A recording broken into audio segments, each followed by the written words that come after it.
Ben ritrovati al meteo. Giornata nuvolosa, ma vediamo la situazione nel dettaglio.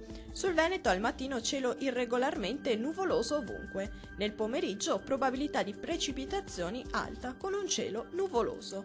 Temperature minime tra i 6 e 8 gradi. Valori massimi oscillanti invece tra i 10 e 12 gradi circa. Vediamo ora che tempo farà sul Friuli Venezia Giulia. Nuvolosità variabile. Dal pomeriggio il cielo tenderà a coprirsi ovunque e in serata inizieranno deboli piogge sparse che si faranno poi più estese e consistenti nella notte verso sabato. Temperature minime fra gli 8 e i 10 gradi, valori massimi oscillanti tra gli 11 e i 14 gradi. Vediamo infine la situazione meteorologica nel Trentino Alto Adige. Inizialmente è soleggiato, ma nel corso della giornata aumento della nuvolosità su tutti i settori.